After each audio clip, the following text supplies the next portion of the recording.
Balaleli siyadibana njalo kuhlelo lwethu lamaviki wonke buza ibhayibhili likuphendule olamukelayo kuhlelo lalamhlanje njalo ngumfundisi uS Ndlovu ngihamba labafundisi bami ababili umfundisi uCK Mpofu lo mfundisi uOB Mpofu bafundisi siyalamukela.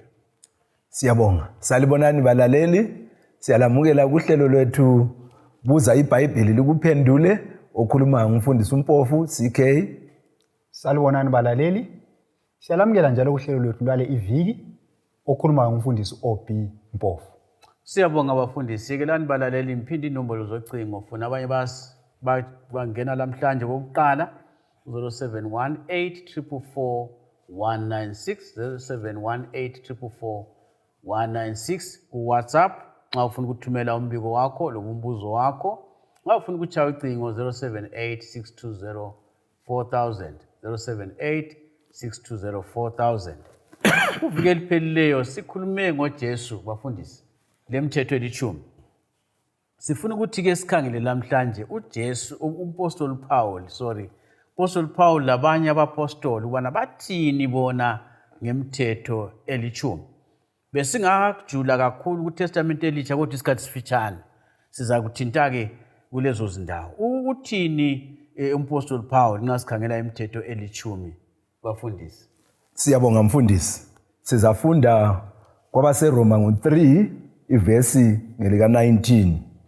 IBhayibheli lithona ke siyazi ukuthi lokhu okutshoyo umlayo ukukhuluma kibo abangaphansi komlayo ukuba yonke imilomo ivinjelwe lokuba umhlaba wonke ube ngaphansi kokuthonisisa kukaNkulunkulu. Ngamanye amazwi umlayo wenzelwe umhlaba wonke njalo nxa siza kuthonisiswa sisehlulelwa kuyabe kusetshenziswa umthetho wona lwana esikhulume ngawo umthetho olithumi umthetho elithumi. So mfundisi lapha umpostoli Paul kalwi lomthetho. Umpostoli Paul kalwi lomthetho. Uyabuya futhi aveze kumaHebheru ngo13 ivesi ngelika 8 ukubana ke uNkulunkulu nguye izolo nguye namuhla nguye kuze kube nini nanini. Kusitsho ukuthi umthetho wona lo angalwi lawo umpostoli Paul ume kuze kube nini nanini kawuguquki ngoba nguyiwo oyisisekelo sikaHulumende kaNkulunkulu. Siyabonga. Ya engcenye khonapho. La kubo hulumende bomhlaba.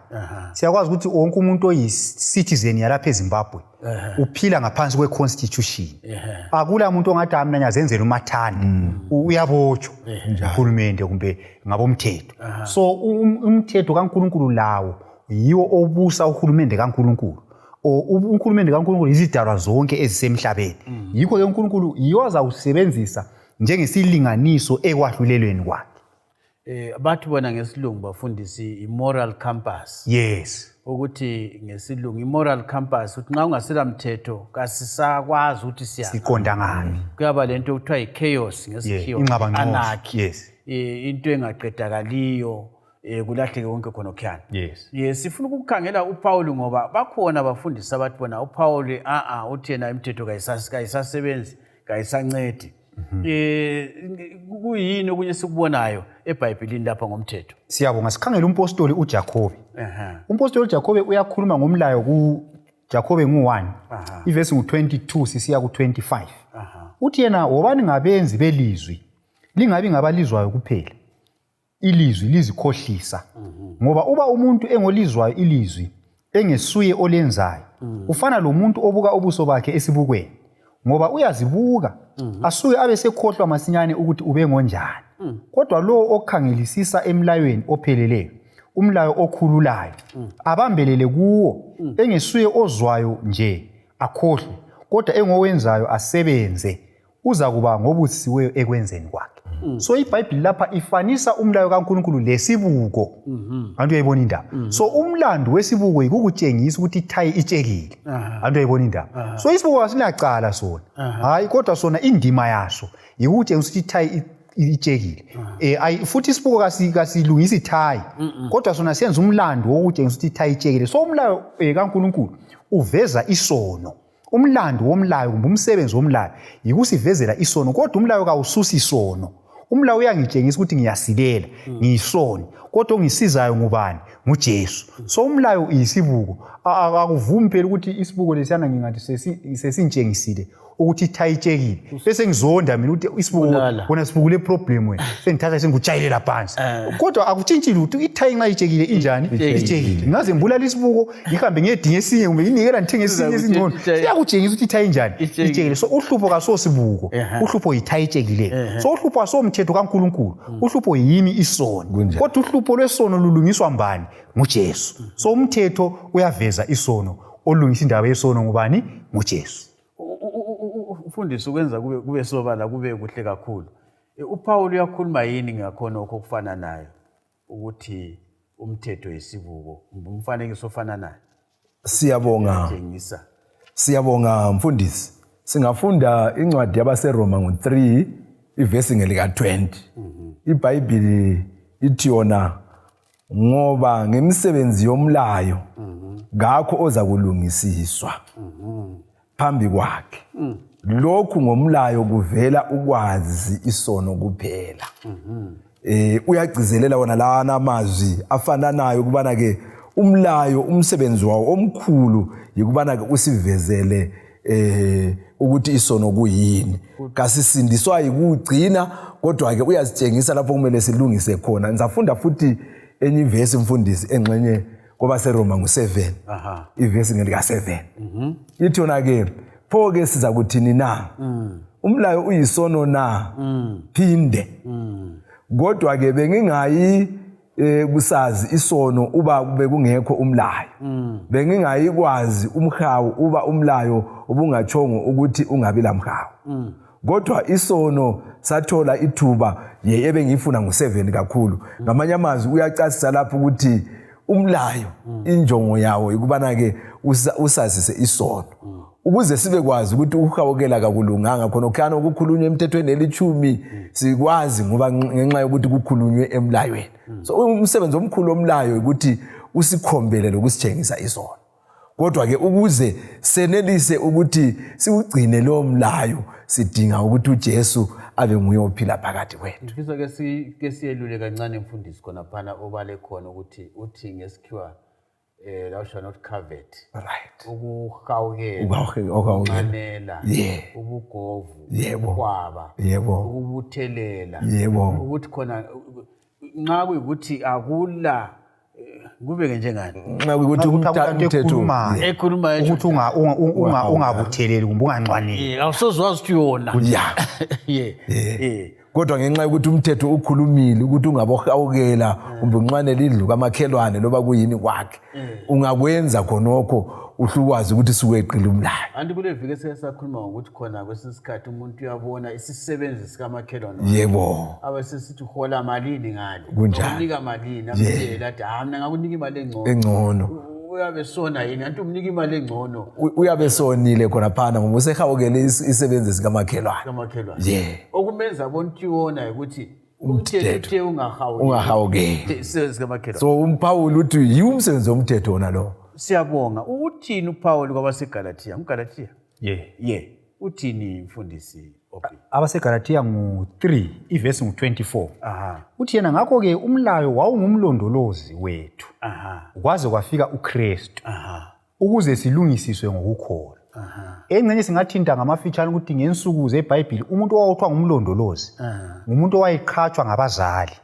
Ukuthi abe ethatha umntwana ngikhaya emhambisa esikolo embuyisela ngomntwana uyabe engenelisi ukuzihambisa yedwa esikolo. Sasikubonela nxa wesikhathi omunye iphoso wachaya imota phambi kwami.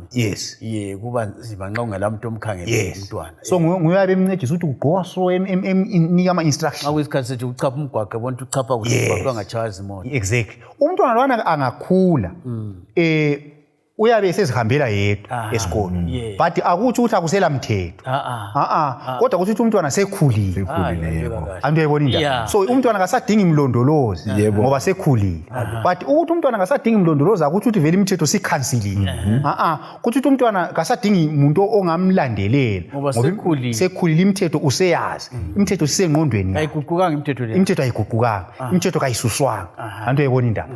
Kufana lalokhu futhi ukuthi umuntu obalekela ipholisa ngumuntu ovele esazi ukuthi uyephula umthetho njalo umuntu ofuna ukuthwalela umbhobho ukuthi enze into eqondileyo ngumuntu angakazwisisi umuntu ofuna ukuthi nxa ehamba emarobhodini laphana ngemoto yakhe ebona irobhodi libomvu azafuna ipholisa elimtshela ukuthi misa imota ngumuntu vele ongakazwisisi osese immature ngesilungu osese lekuzwisisa okuncane kodwa umuntu osekhulile ekuzwisiseni uyakwazi ukuthi umthetho unceda yena kasadinga ukuthwalela umbhobho ukuthi awulani even edlule ebusuku kungela umuntu omunye khona pheduzana irobot uyalilalela njengokutsho kwalo nje antu uyabona indaba so nxa uthiwa umthetho wawungumlondolozi osisa kuKristu akuthi ukuthi uKristu wabuya ngokubuya kwakhe umthetho kawunjani kawusekho hayi kuthi ukuthi ngokubuya kwaKristu sesizwisisa kabanzi umthetho kaNkuluNkulu njalo sesilamandla ukuthi siwugcine ngegazi likabani likaJesu yikho okukhulunywa ngale ku1 John 5 ivesi ngu3 uthi yena uba sithanda uNkulunkulu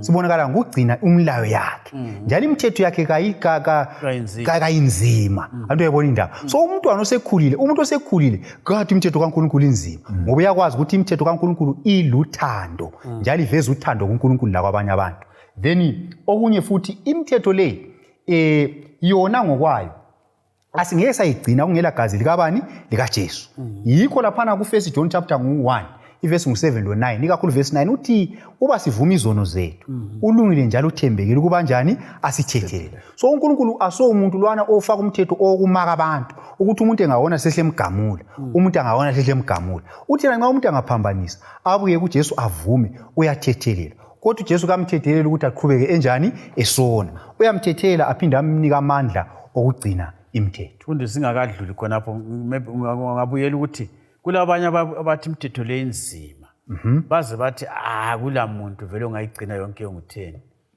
akula muntu ongayigcina yonke ngo10 ungabaphendula usithina bathi wena hayi ngendlela enzima ngayo hayi mbani ongawugcina sibila amaka athi hayi ngigcinile yonke yolishumi siyabonga singagijima siye kuJohane 15 verse 5 uJesu uthi njengogatsha olungeke luthela isithelo lungekho kunina ngaphandle kwami alingenze lutho so umthetho akula muntu olamandla okugcina engekho kuJesu kodwa nxa umuntu anganamathela kuJesu njengogatsha olunamathele kunina uyenelisa ukuthi agcine imithetho ngamandla egazi likabani likaJesu ezikhathini ezinokwenza sitsho njalo ukuthi sizikhangela thina singakhangela uJesu kodwa singakhangela uJesu sizinikele kuye sikholwe kuye uyasamkelisa amandla kaMoya oyingcwele senelisa ukugcina imithetho nguzusithi wena umthetho nxa umlondolozi lwana ngithande imfanekiso kaMlondolozi ukuthi umlondolozi umsebenzi wakhe ukuthi akuse kuJesu yes aye kuchiya kuJesu yes umlondolozi kunjalo awumelanga akuchiye endleleni hayi kumele akuchiye kuJesu ake sikhangele nini ukuthi ngokukholwa abanye bathi bona njengabantu abakholwayo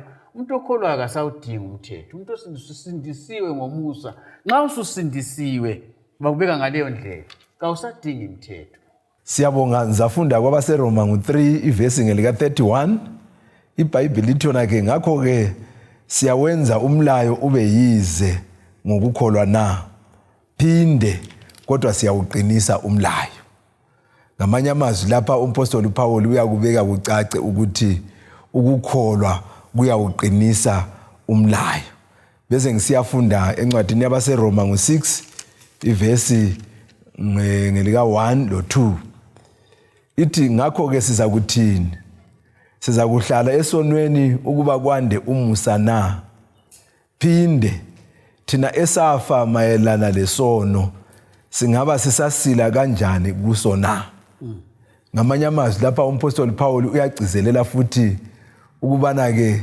kasigcini umlayo ukuze sisindiswe kodwa ke kasisindiswa ngokugcina imlayo kodwa ke sigcina imlayo ngoba sisindisiwe ukubeka kucace ngamavesi wona lawa esiwafundileyo ngakho ufundisi ukuthi abathi bona nxa sesisindisiwe kasisadingi imlayo mhlawumbe ivesi le iyadinga ukuthi bancediswe khona mhlawumbe ivesi ika kuRoma 3:31 lo 6:1 and 2 uPaul ubuza umbuzo la uthi yena umuntu oza kuthi yena umthetho kawusasebenzi yena esithi sephendukile yena umuntu lo uthi umina sefile inkanuko zenyama sezifile uzaphinda abuyele njani esonweni yena sephendukile uPaul uthi akuvume ngezinye indlela umuntu okumele agcine umthetho kakhulu ngumuntu oseyamukela umusa kabani kaJesu ngoba umusa kaso license yokuthi umuntu ayenze isono kodwa umusa unika amandla ukuthi umuntu agcine umlayo. Siyabonga mfundisi, kuyafana nalomuntu othi angahlangana lamapolice ku roadblock bamnike bamise bakhangela ispeed babona ukuthi ubehamba nge140 lapho kumele ahambe khona ngo100 kilometers bangamxolela nxa engumuntu olonembeza esuka khonapho uzabe sesizithiba ekuhambeni kwakhe ananzelele imithetho yemigwaqo ngasahambe ethi ngoba ngixolelwe laphana kade sengahamba ngo240 kunjalo. Siyabonga. Umthetho ole sabelo bane kwahluleleni nxa sikhangela indaba yokwahlulela. Siyabonga nxa sikhangela encwadini yabaseRoma ngo2 ivesi ngo12 lo 13 abalaleli bangafunda futhi kuJakobe ngo2 ivesi ngo12 singathi ivesi ngo10 sisiya ku12 ngizafunda uRoma 2 lapha ithi yona abonileyo bengela mlayo baza kubhubha bengela mlayo lalabo abonileyo belomlayo baza kuthonisiswa ngomlayo ngoba kakusibo abezwayo umlayo abangabalungileyo phambi kukaNkulunkulu kodwa abenzayo umlayo yibo abaza kulungisiswa. So lapha sifundani okwakuqalisa ukufunda ukuthi umlayo yiwo oyisilinganiso sokwahlulelwa ngesikhiwa kuthiwa it is the standard of judgment. So umuntu angavela athi umlayo kawusekho kuthi uthi akusela kwahlulelwa umuntu othi akusela kwahlulelwa kuthi uNkulunkulu uzathatha abantu bonke labangakhethanga usindiswa kulokuthi mfundisi akusela into eqondileyo engaqondanga into eyibona indaba. So umlayo ukhona njengesilinganiso esokwahlulela. Then iBhayibheli lapha ibisichazisa ukuthi kulabantu labo kuthiwa abangela mlayo. Isichazisa ukuthi nxa ikhangela usuka kuRoma 1 ithona kulabantu abaphila mhlawumbe bengakabikwazi umlayo weBhayibheli. Kodwa abantu bangalabo kuthiwa nxa bengazange balandela imilayo ababeyazi babezalahlwa. Njengokuthi lapha babephila khona kwakuvele kulezinto ezazakalayo ukuthi vele zini lokho akuqondanga njengokubulala babekwazi ukubulala kubo ukuthatha umfazi womuntu. So nxa bengazange balalele khonoko abangeke bafaka izaba kuNkulunkulu kumbe excuse bathina hayi ungasilahli imlimo ngoba sasingela mlayo babekwazi khona lokho ngokukhanya ababelakho. So nxa bengazange bakulandele bazalahlwa. Ibisithi yona lapha umlayo uza kuthonisisa abantu futhi njalo ayisibo abalungisiswa uPaul lapho ukhuluma ngolungisiswa okuthiwa ijustification ukhuluma ukuthi abalungileyo phambi kukaNkulunkulu yilabo abenzayo ayikhona abezwayo kuphela. So sinanzelela ukuthi uPaul gatsho ukuthi umthetho kawusasebenzi kodwa uPaul uyasiveza ukuthi umthetho umi phakade ngoba yiwo ozasetshenziswa ekwahlulelweni kwabantu bonke. Yo yisithini standard of judgment. Yes. Siyabonga abafundisi engxenye ngasibanga emaphethelweni lapha ake sikhangeleni incwadi yokugcina eBhayibhelini uSambulo 22 verse 14 12 verse 17. Siyabonga mfundisi. uJohane lo. Siyabonga ngizafunda uSambulo mu22 ivesi ngelika 14. iBhayibheli ithona ke babusisiwe labo abagcina imlayo ngoba baza kuba lelungelo esihlahleni sokuphila njalo bazaba lelungelo lokungena emzini ngamasango. So ngamanye amazwi lapha i-passport nxa ngingabeka ngolimi olujwayelekileyo yokungena ukubana ke ube lilunga lombuso kaNkulunkulu ozayo yikubana ke ugcine imlayo ngoba njalo ukuze ube lelungelo lokuya kudla amaqabunga esihlahla sokuphila ezulwini yikubana ke ugcine umlayo njalo ukuze ube lelungelo lokungena emzini weJerusalema elitsha ngamasango yikugcinwa kwemlayo. Ungafunda uSambulo ngo12 ivesi ngelika 17 ithona ke umgobho wamthukuthelela owesifazana wasuka wayakulwa labaseleyo benzalo yakhe labo abagcina imlayo kaNkulunkulu labafakazela uJesu. Ngamanye amazwi nxa kukhulunywa ngomgobho ungafunda phezulu ngale kuvesi ngelika 9 iyakutshela ukuthi nguye uSathani uDiaboli inyoka endala. So kuthiwa wamthukuthelela owesifazana lapha isizathu owesifazana inzalo yowesifazana okukhulunywa ngayo yilabo abagcina imlayo kaNkulunkulu labafakazela uJesu. Ngamanye amazwi uSathani uyabazonda abagcina imilayo kaNkuluNkulu. Uyayizonda vele imilayo kaNkuluNkulu ngoba iveza isimilo sikaNkuluNkulu lohulumende kaNkuluNkulu. Ungafunda futhi engxenye ivesi engizacina ngayo ekusambulo njengoba kulibhuku lokugcina khona phana ngo11 ivesi ngelika 19.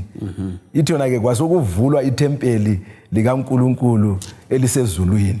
Kwabonakala umchokocho wesivumelwano sakhe usetempelini.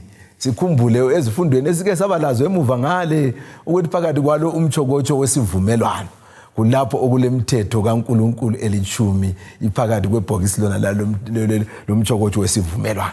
So lokhu kuyasitshengisa sobala ukuthi isahluko sokugcina seBhayibheli siyasekela ukugcinwa kwemthetho kaNkuluNkulu, imithetho elithumi. Siyabonga. Sesigqiba bafundisi singathini ngamafitshane OP? Mhlawumbe engingakutsho omunye umuntu kubeka ngale indlela. Nxa eqathanisa umlayo lemfundiso zikaPauli. uPauli singathi thina uveza into le ngendlela elandelayo. Uthi yena umuntu lo nxa ekuchasisa umuntu angawina itikiti elokuthi aye eUK aliwine mahara engabhadalanga lutho. Yikho uPaul akubiza ethi ukulungisiswa ngokukholwa kuJesu. Abe sithi yena umuntu lo nxa sewina itikiti leli eUK ngale kule ndlela abantu abaphila ngayo. Kule weather yakhona. So kule ndlela okumele agqoke ngayo ukuze ayephila khona. Lo lima abalukhulumayo. So umuntu lo nxa sewina itikiti kumele ukuthi angakayikhona ngalafunde ukuthi ngale kuphilwa limi, kukhulunywa limi bani, kukhulunywa kugqokwa njani, kubingelelwa njani. Akumele ngathi mina vele sengile tikiti angisafuni lutho. Hayi. So itikiti leli aliwinileyo ulizuze engazange ayenze lutho. Kodwa ukuthi ayephile eUK sokumele enze afundele, avumele labo abamungisa itikiti bamfundise. So uNkulunkulu nxa esesisindise ngomusa wakhe so kumele asifundise ukuthi ezulwini kuphilwa njani. Ezulwini kukhulunywa limi bani, okumele bayiphile ezulwini kumele baphile njani. Yikho khona lokho okuthiwa yikungcweliswa. Siyabe sesincedisa ukugcina imithetho. Akumelanga ngithi mina hayi vele mina ngile tikiti so right. Kodwa kumele ngifundiswe ukuthi umuntu oyezulwini uphila njani ngokugcina imilayo kaNkuluNkulu. Siyabonga kakhulu bafundisi. Siyabonga abalaleli ithuba esibelalo ubana sixoxe ngoApostle Paul ngilemthetho elithumi. Siza kuphenduka njalo kuvikelizayo ngendaba efana nayo. Mhlawumbe sifake isicholo siqedise sigqibe. Kodwa sithanda ukubonga namhlanje kulalela kwenu. Inombolo zocingo ezifana nayo 0718444196 0718444196 ku WhatsApp. Thintanani lathi sixoxisane nxa ulombuzo lobukwengeza loba yini ongabe ufuna ukuyazi ngesifundo sesisilethela namhlanje lezinye izifundo mhlawumbe okwazizwa kumbe imbuzo olayo letha inkulumo yakho, letha umbuzo wakho, sizancedisana. Nxa ucha ucingo 0786204000 0786204000. Sihlangane isikhathi esifana nayo endaweni efana nayo. Cela ukulikhuthaza abanye bebebuza ukuthi asikezwa umbuzo weBhayibheli. Thindlebe khona apha umsakazweni uzawuzwa umbuzo uyalandela, uzawuzwa umbuzo weBhayibheli uzalandela. Inkosi belathi, inkosi sigcine, sihlangane njalo kuviki elizayo. Siyabonga.